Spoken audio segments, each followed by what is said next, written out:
13th month to increase the housing allowance àti loan allowance tí ó bá wá di pé ó ń san modulated salary ó yẹ ká béèrè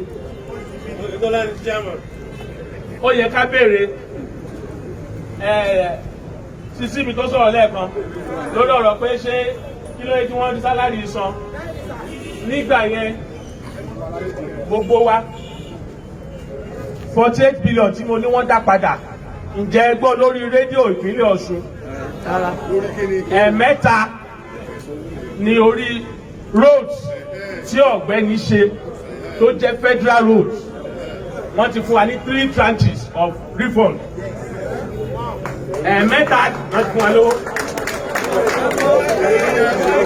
gbogbo owó tí wọ́n ti dá padà fún ìpínlẹ̀ Ọ̀ṣun is 48 billion naira. Lè fún ìjọba Oyètọ́lá ẹ má bínú ẹjọ́ ìjọba tó wà lóde wọ́n ti dá 48 billion naira ní ìṣí mẹ́ta. The last one tí wọ́n dá padà was 4.8 billion naira nígbà tó fún Rivers State ní 78 billion naira. Torí pé Yorùbá ní sọ̀rọ̀sọ̀rọ̀ kó rántí ẹ̀ tó mọ̀ gbọ́. Àwa ń sọ lọ lóòótọ́ nígbà tí ó lé ọ̀gbẹ́ni lòun ò lè dáyàn dúró. Àwọn àgbà ẹgbẹ́ òṣìṣẹ́ ìjọba ìpínlẹ̀ Ọ̀ṣun ni wọ́n lọ foríkorí ni wọ́n sọ wípé ó da ọ̀gá.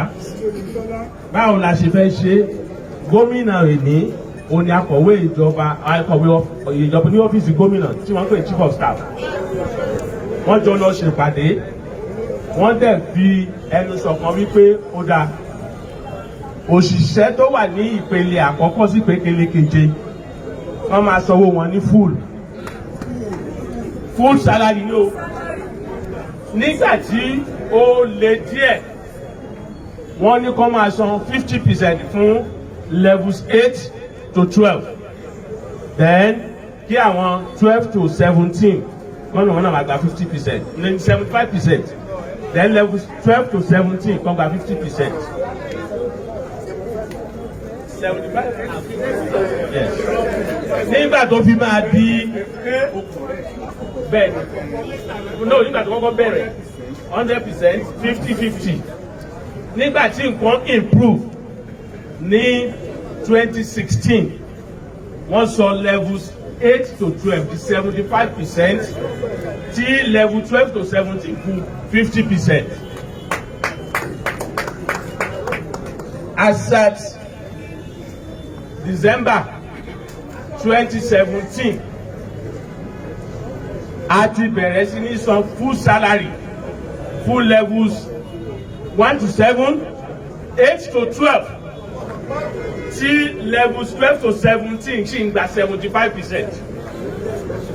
Pẹ̀lú ìlérí wípé àwọn ilé tó ti wà lẹ́yìn tí nǹkan bá ṣe ń ṣe sí a máa san owó yìí. Tí ẹ bá wà lórí Facebook ní 25th of August former commissioner of finance ó san gbogbo owó tí ìjọba Arẹ́gbẹ́ ṣe between 2011 and 2014. Tí n bá bẹ̀rẹ̀ sí ní ìkà ó máa take one time ni. Now ìgbà tí Arẹ́gbẹ́ ní òun ò rówó san nípínlẹ̀ Ọ̀ṣun fún àwọn òṣìṣẹ́ ọ̀pọ̀lọpọ̀ state ò tiẹ̀ sanwó rárá ni. Bẹ́ẹ̀ni. Èkìtì state kí ẹ̀ ẹ máa gbọ́sẹ̀ ní western state tí mo ń sọ Èkìtì state ò tiẹ̀ sanwó Oǹdó ò sanwó rárá. Nígbà tí Buhari wá sọ pé òun fẹ́ fún wọn bail out látò wá mọ̀ wípé 28 states ní òtí ẹ̀sọ́ sálárì rárá including Akwa Ibom state tó ń gba 13% derivation. Kwara, Kogi ṣe rí adúpẹ́ lọ́wọ́ Ọlọ́run ìjókòó tá a jókòó síbí torí wípé níwọ̀nba tí ẹran ara wà Arẹ́gbẹ́ṣọlá bá wà bò ó bá fi òótọ́ ọ̀rọ̀ gbé ni tí ò bá bá àbò tó rọ̀ pé ẹni ò lè jáde láwọn sọ pé àṣẹ báyìí ṣe ń gbọ́ because ẹ̀nà tí wá ń bèèyàn wọ́n ti wá bẹ̀ mí náà o ṣáà ṣe second term o ṣáà fẹ́ ju ọba wọn láì jẹ́ kó rọ́bà jẹ ọlọ́run ló ṣe gbogbo nǹkan fún mi ẹ̀dá kankan ò lè fi yẹn ṣe ó ní nǹkan kan tó yẹ pé tí mo bá fẹ́ gbà ń tẹ̀sí lóore kí n máa fara ara lẹ̀ máa ti lọ bọ̀ mo ní ayọ̀ ọkàn ni mo ní ayọ̀ ọkàn ọlọ́run lẹ́nu lójú tì wá ṣe rí ìjà yín là ń gbẹ o ẹ jẹ́ ká mọ̀ dáadáa ẹni tó béèrè lẹ́ẹ̀kan pé ká fetí kura wa létí gbogbo ẹ̀ tó wà ń bí tán bá lọ ń jókòó sí ẹ̀dọ̀ ọ̀nà abẹ́rẹ́ tàbí gọ́ọ̀mẹ̀ntì house wọ́n á ti wá nǹkan kan fún wọn ṣùgbọ́n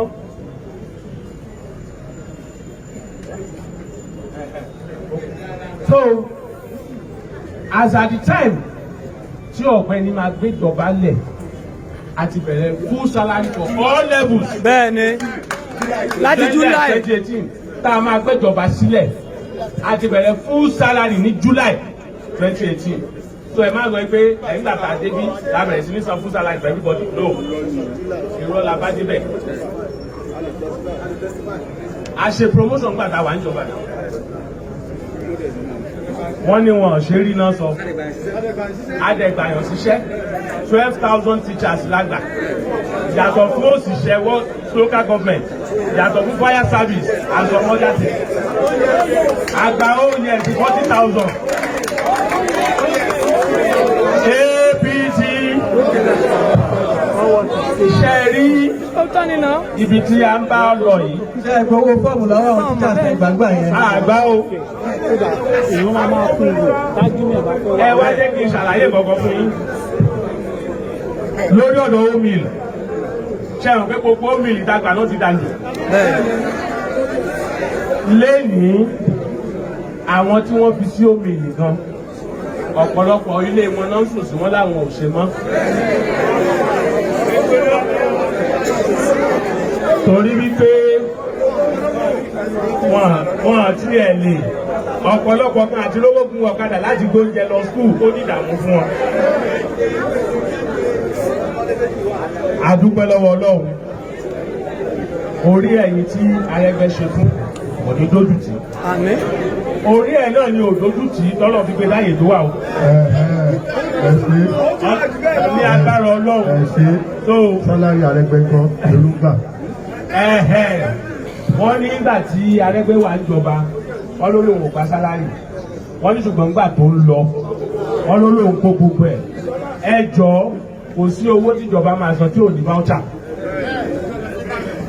ẹ máa gbọ́ irú ibi kan ló ti bẹ̀rẹ̀ accountant general office máa ṣe voucher náà máa gbé lọ sí bank tó máa dowó àbí ẹ jọ ẹ jẹ́ kó gbé voucher yẹn sí gbòòrò wọ́n dẹ̀ sọ báǹkì tí wọ́n sọ sí because títí tí a fi kúrò ìjọba Arẹ́gbẹ́ṣọlá ò ní bá kàkàtò.